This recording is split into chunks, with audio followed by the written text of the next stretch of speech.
Maybe 6 or 8, yeah. 3 to 6 or 8, okay. Around 50. Yeah. Yeah. This is Mike here. Yeah, Mike. Thank you guys. Mike is the Conservation Watershed Director for the Housatonic Valley Association. We have the Chairman of the Housatonic River Commission, Bill Tingley. Thank you, Bill. This whole project kind of emerged at that meeting 3 years ago with the River Commission. The Housatonic Valley Association also applied their services to this effort when 10 paddlers did the whole length of the river, 42 miles, both banks, and found a manageable amount of knotweed. So the mapping services by Stacy Deming were impeccable. Subsequently, she did town of Cornwall mapping, town of North Canaan mapping, Sharon, Jim, where's Jim Saunders? Here. Okay. Oh, good, yeah. We want to do Sharon mapping next, quite honestly. Let's try to get this connection. Thank you. So Mike is going to try to come up with a management plan for this area. One of the reasons we didn't plant right back there is because of the proliferation of bittersweet seedlings coming up. As you can see what happens, we're switching very quickly to a related subject here on the riparian area. We almost used to have a spruce tree here. Now we have a bittersweet tree. Yeah. And Christian, where are you? He's there. This is an add-on for anybody who's interested. Christian has cleared around there and is ready to cut those bittersweet vines at breast height and at ground level and treat them. So by next summer, we'll see if we actually have a living tree here or not, or whether or not it had gone beyond the tipping point of decline. It's moving heavily in that direction right now. Mike, why don't you say a few words about what you envision for management down here? I think the big thing is going to be continuing to handle all the invasives. We've got the existing woody stuff. You're talking about bittersweet. There's some other things.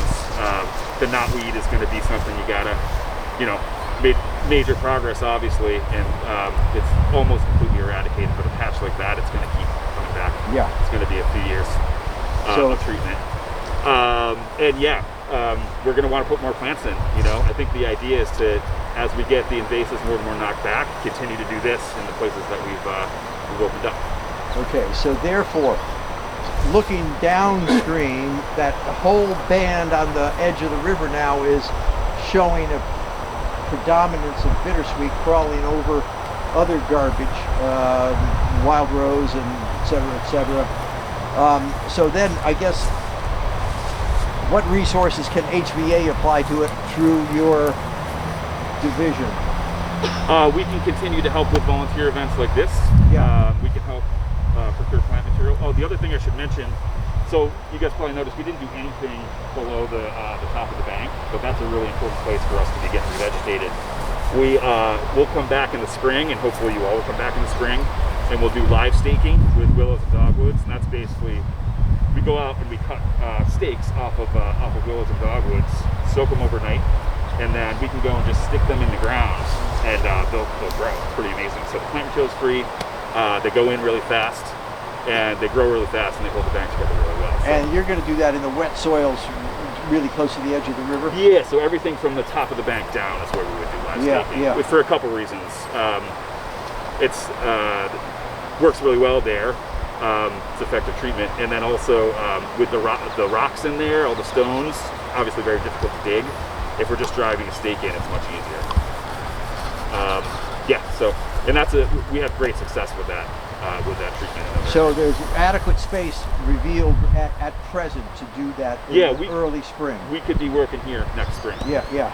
But ultimately, we want to kill all the bittersweet and other woody invasives there and replace it with bittersweet. Well, listen, Bob Gambino and Christian Allen, I don't know whether you guys, after doing what you did, this Herculean task here, you want to take on the rest of this riparian section or not? We'll see.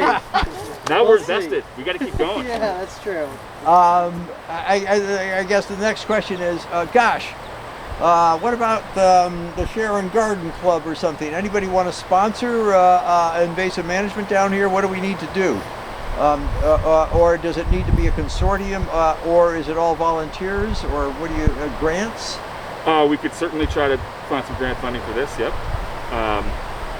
Yeah, there's a bunch of different things we could explore, but I think, you know, getting the people power out here, that's certainly the most important part.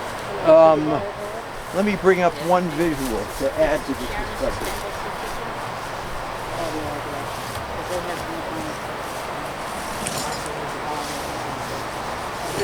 Hey, while Tom's doing that, if you guys didn't get a chance to sign in up there at the table up top, please do that before you leave. We'd love to stay in touch, and we've got several other volunteer planting events this fall. There you go. Over in the 10 Mile River watershed comes over, and could use all the help we can get. We've got hundreds of streets in it. This is really beautiful spot. Great place to spend Saturday. So, here's what I'm thinking of right here. As Doug Talamay says, that band of knotweed reduced insect biomass to the river by 97%, his research. There's the graphics from Freshwater Biology publication, 2005. We're standing 200 yards from this guy. Trout Unlimited. Is that a partner? Yeah. For stuff like this, I know that Trout Unlimited did riparian restoration similar to this on Whippoorwill Farm, I think with GE funds or something like that. Yep. On the Salmon Kill, the tributary. And we're working with TU on another project now down in Macedonia Brook in Kent. And I think we're going to be working with Kent School, I think before the snow flies, to get some plants in right there on the school property. Okay. That won't be open to volunteers, for obviously. So Ting, here's a question then for the Housatonic River Commission. Is there, I know you're only advisory, but what's the networking? Does this make sense to you? Facilitate the preservation and the ecological health of the Northeast most famous trout fishing stream, or whatever, however you define it, as a one of the goals of the River Commission? It certainly can't hurt. I mean, we have a lot to do right now with a lot of things, but anything that moves the needle up is a good thing. It's it should be one of the positive trajectories of wild and scenic. As you know, as I said in my comments earlier, hey, do you call that scenic? Maybe in Japan, but not in Cornwall. Let's hope, huh? And you call that agricultural land? No. And by the way, when you look at that knotweed here up against the river, you see that patch right there? It just broke away into the river. At the next high flood, it's going to carry it down and plant it in southern Sheffield instead of northern Sheffield. That's the way that plant works once it breaks into the ecosystem. And fortunately, we aren't that bad down here. Here, the Massachusetts Highway Department is facilitating distribution of knotweed into the river by fragmenting it instead of spraying it with glyphosate, because in their wisdom, the state of Massachusetts has banned all use of all herbicides on all state roads. Counterproductive in terms of ecological thinking. They're thinking in a very little narrow box. We're hoping to not fall into the grip of that mindset in Connecticut, and Bob Gambino yesterday treated the entire town of Cornwall gravel pit to kill a dozen or more knotweed plants. Don't say entire. I mean, it sounds like I did the whole gravel pit. It was about 6 large clumps. Yeah. So that'll do a lot to reduce the unintended planting of knotweed throughout all the town roads of Cornwall. And we just counted them up, Lila and I. There are 20 such town crew planted knotweed patches on town roads in Cornwall, and there are, what did we come up with, 20 or something on the state road. Yeah. So those all wouldn't be there except for the fact that the knotweed was in the gravel pits. So much of what we could do is just preemptive and preventative. Ting, okay, go ahead. We do have in Cornwall, by permission, to do the roadside, have permission from the owner, and have other permissions to go through in a very wetland area. But we were able to take from the mow to the stream, and then watch from the stream almost 1,000 feet up, laying down of knotweed. So that's all treated, and we hope the town can be more careful in terms of their mowing procedure and not just keep moving it up the road or down the road or across the road. Okay, so that's reversing the mistakes of the past in a sense. So it would be great to prevent mistakes into the future. You know, we are trying to work with, and Art Gengert was early on in Cornwall, by the way, in terms of connecting with Steve Geddes, the District 4 arborist, to say, hey, what about that knotweed on Route 4? What about that knotweed on 128? How come? Can't you spray that for us? And he got some work done. And now, because he and Don Heine did all the mapping for the town, they've got that map, and you know, Steve Geddes should be under your guidance now, until there's a heavy frost. And we're lucky to have him at all. He surprised us all by doing all the patches even 6, 7, and 8 years ago on the state roads.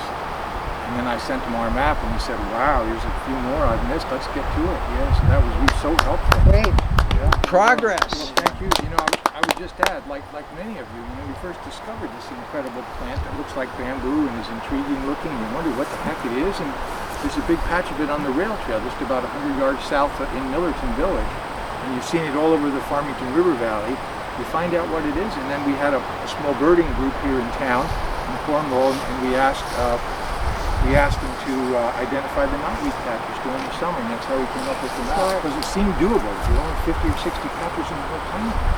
And then people like Bob was helping out so much by going off the right of way and dealing with some other patches that need to be taken care of. So, yeah, it may work. Wouldn't that be nice? Okay, well, later on, hopefully we'll engage Maria Horn in some creative dialogue with Connecticut DOT so we can behave more like New Hampshire DOT, which methodically targets knotweed on their state roads. You know, hey, when we started, back when Roberta Willis was our rep, Steve Geddes, all he had was a 4-gallon backpack sprayer. No wonder he didn't get a lot of work done. And we, you know, emailed Roberta and him and his boss, Adam Boone, and said, hey, how about getting this guy a tank? So he's got a 50-gallon tank now. So he just like more than 10 times more efficient than he used to be. You know, he'd have to fill up his backpack sprayer and then go to some DOT garage to get some water or something. It was absurd. Now, let me think. Any other factors that, Mike, we want to bring into play? How do we keep this momentum going, I guess? Cornwall is kind of moving in the right direction. Mapping in Sharon, is there any way to advance that? I don't know, I hope Brent would be here today, but he's not. Yeah. You know, it was just a year ago that Bob and Christian and I gathered together the town crews of the 7 wild and scenic towns minus Sharon, because they were paving that day, unfortunately. So we'd love to up the ante in Sharon a little bit, and here we are in Sharon. But we almost feel like we're in Cornwall, and in a sense, from an ecological sense, we're definitely in one little niche down here, and I guess we're delighted, Bob, that you got that knotweed over in River Park yesterday, and after way too much political dialogue on who owns this land. Yeah, no one could figure it out. Karen. I would like to speak for one thing to come up. I work in South Cornwall, so I and Bob Gambino has been a friend of mine and a really good partner in what he's doing. It's really important as a population, and all of these towns are shifting in terms of where people are coming from and their expectations of what is going on in towns.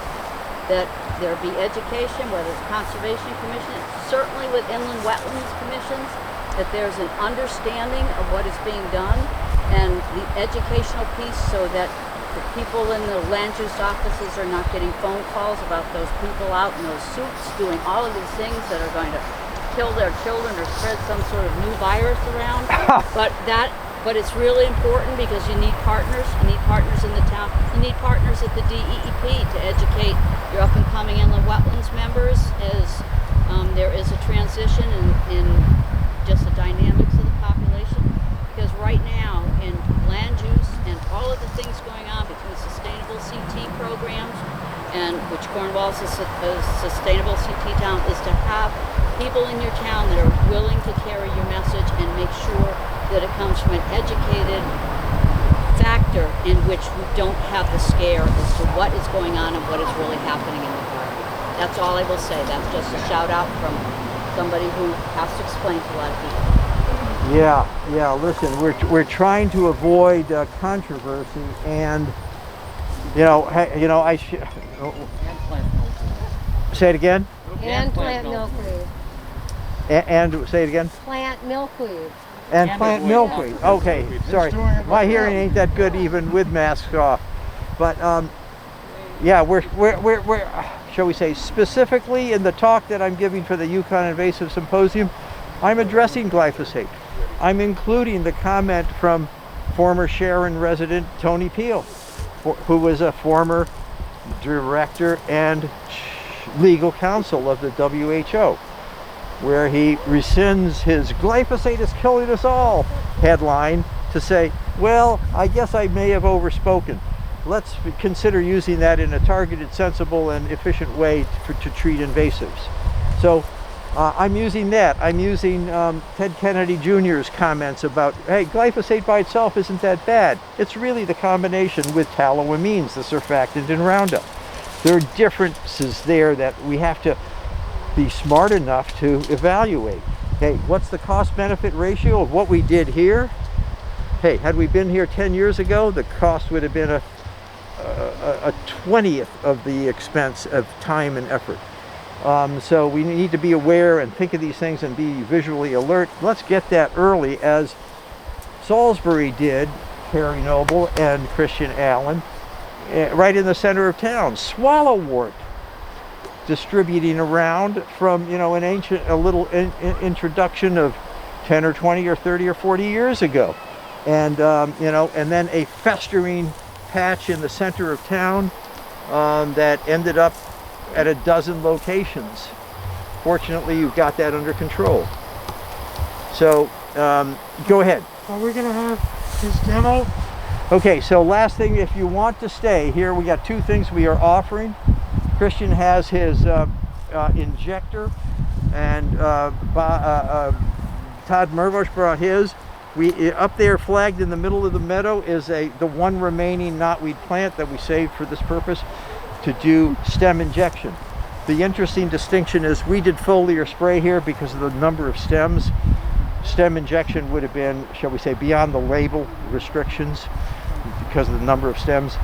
So, but in other circumstances, and this is just a good concept to think of, Ting, as we reach up and down the length of the river, little patches, man, somebody can go in there, doesn't create a controversy. Oh, I saw someone spraying down at the river. We're doing stem injection. It's highly controlled, recommended, it's wetlands approved, blah, blah, blah, blah. And you can put the fire out before it becomes a monster. Let's go do it. Yep. Okay.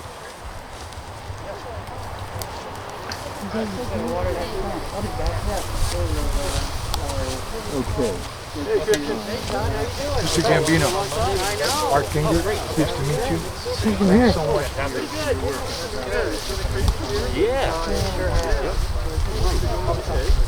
Where are we doing it? Tom? Yeah. Okay. Yeah. Still have that white truck? Up this way. Up this way. Oh, okay. Okay, you have the same gun he has. good, yeah. You're still on the selection board. Board selection, still doing my business. Yeah. And it's Hey, good. you guys talk later. Get in there, around there, and get positioned. Yeah. Now, You're loaded with Roundup, glyphosate? yeah. Yeah, I'm loaded with water. Okay, so skip it then. Okay. Well, no, I mean, I'll Okay. still demonstrate it, but... It's, Well, okay, it's go ahead. Yeah. I want to see what... Stem injection demonstration about to same begin. But I Jim, really thank don't you. like it. You have the same one? Yeah, I don't like it at all. Comes from UK? Yeah, I All really right. don't like it, but Okay, I thought maybe you had a different... well, I wish I had the earlier one, Ah. the blue one. You know the blue one. So where, what are you going to inject to? So I'm going to inject these knotweed stems right here. You're rolling, right? Yeah. Okay, so Well, hold it, Christian. We're going to have a crowd around you. You're going to explain it to them. okay. Anybody want to see this stem injection? It's about to begin.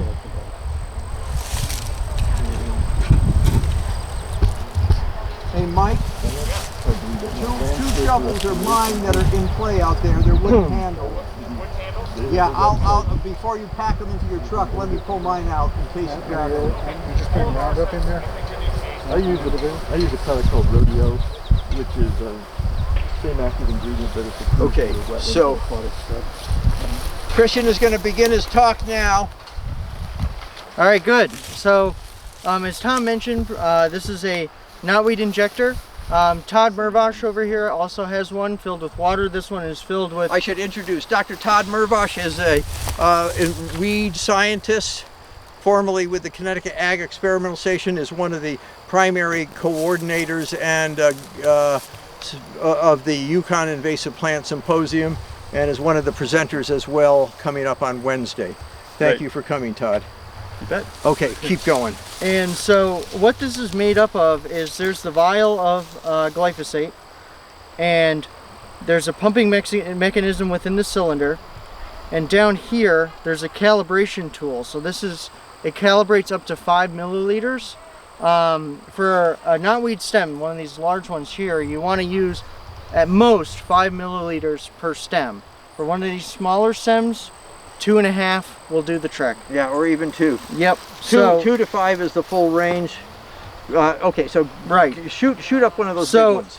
on this tool, there's the injector needle. This is the needle. There's a porthole here for the herbicide. So what I'm going to do is I'm going to go down to the knotweed stem, and I want to look for the second node. So here's the first node here, down on the base. I don't know if you can see that. And then here's the second node, and I'm just going to stick this right in here, making sure my injector hole is going into the stem, which it is, and inject twice. And that's it, all done. So 2.5 times 2 is 5 milliliters. Okay.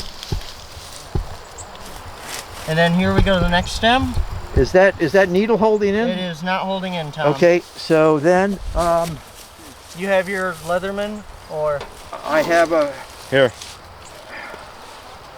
Here's a Leatherman. Thank you. Hold it, don't, your glove is not clean. Don't touch it. Okay. Just hold that machine up here. Okay. Closer to me. So one of the flaws with this tool is that I think you just have to be careful of how you pull it I in and consider it a out. flaw, because there's other knotweed injectors that don't have a tapered end. So This has a- carefully stick it in. This has a tapered end, and what happens is if you twist it ever so slightly, it'll come loose. Yeah, Others have a locking end, which is Don't much more twist it, efficient. Don't twist it. Go lower. Go lower. You're too close to the node. Yeah. What's happening here? That's too close Well, to the I'm node. piercing higher because what happens is there's a vacuum inside the knotweed stems, so you want to break that vacuum before you inject. So once, twice, all set. Okay, so do that third stem. So how is this different than with the dauber that we used to use, that you could use for Good barberry, question. Come in a little closer. Yeah. So the difference is, Well, yeah, go ahead, Tom. But the quantity of herbicide. On a cut stem, 1 milliliter on a 1-inch piece of woody shrub invasive will kill it. For this thing, because of the proportionate size of the root, we need to go up to the 2 to 3 to 4 to 5. So just a surface application is inadequate. So I wanted to show the other everybody. thing is that the knotweed stalk is hollow, so if you're dabbing it on with the buckthorn blaster, you have a much smaller surface area to treat. It's not like a solid wood. It's just the stem. outer perimeter. Yeah. Okay, But Christian now, is. don't you get mixed up when you have like 15 stems because you're not haven't got the dye like you have in the. Well, there are some machines that actually have a marker on them at the same point, so it marks the stem as you inject it. Now Christian is moving to the smaller half-inch diameter. And I wanted to make sure everybody saw that, because like with this stem, you will go all the way through, so you don't have to worry about creating that. The vacuum is already broken, but you just want to make sure your hole is lined up properly, so you're not shooting herbicide everywhere. And make sure your tubes are lining up. And there we go, all set. Good. Move on to the next one. So do you have several different needles? Yes. With yours system? Yeah. Yours is different than mine though, because mine the maximum is 2 milliliters. Really? Yeah. Yeah, so it doesn't go up to 5 milliliters like yours. But it's definitely made by the same company. Right. You just use it, you just shoot it twice. And we just refill it. Right. It is. It's very labor intensive, yeah. So it's nice for small patches like this. Exactly, like this is maybe the middle amount of what you would want it. Like if you had a patch that was 30 stems like this, that's as much as you would want to do. Yeah. Because what can also happen is with 5 milliliters, you could go over, like let's say you do 30 stems, you could, start to get close to your label rate for amount of gallons per acre. So we don't want to go over that. So I'm going to. The project that was a major knotweed riparian one, not dissimilar from what we're doing here at the Salmon River on the St. Lawrence Seaway. They did stem injection for the first 20 feet back from the river, and then they reverted to foliar spray. Now, when we did foliar spray down here, that whole section, actually where Art is walking right now, that was a wall of knotweed. Oh, I know. I mean, it was, no fisherman could have gotten through there. And we had, the spray guy was down, standing on the rocks below. It was a day like this. No air movement. 60 some degrees, sunny. This stuff dried almost immediately on contact. And I swear, not a droplet drifted into the river. Right. It was flawless. This thing behind you, I mean, basically the knotweed started right here with a tall grass to us. Oh, yeah, I remember those Look at pictures. so that's the dead stalks up there. They didn't even get sprayed until year 2. But Sharon experienced the very cool sequel to that, which was along with Jim Saunders walking across those stalks on a dry spring day, spreading seeds. They sprinkled down through. They actually took that matrix of stalks was a suspended mulch. Oh, I know. Yeah, I'd like to say it's probably very helpful if it's extremely dry, so that the seeds kind of just dribbled, bounce off went and right fall through. into the. Because if it was any moisture, the seeds would just. And then you want it to rain the next day. We had a good day for that. Yeah. Same here So when that's it, Art Tom? did that section down there. That's it, Tom? Thank you very much. Okay. Art, Richard, Thanks, Griggs, Kristen. Yeah, you're welcome. Oh. Cornwall videographer. Did you get all those stems? Yes, I did. Oh, Wow. thank you. Yeah. See you, that's It it. doesn't take that much time. Okay, so Oh, listen. wait, what about that guy up there? Where'd Too that guy go? small. I think You already got it. actually let's shoot that. Bob came in and did some spot treatment up on the top. I don't know if he came down that far. Let's grab that. Yes, that's me. Sorry, Kristen. Okay, see you later. That's all right. Yeah. That's it.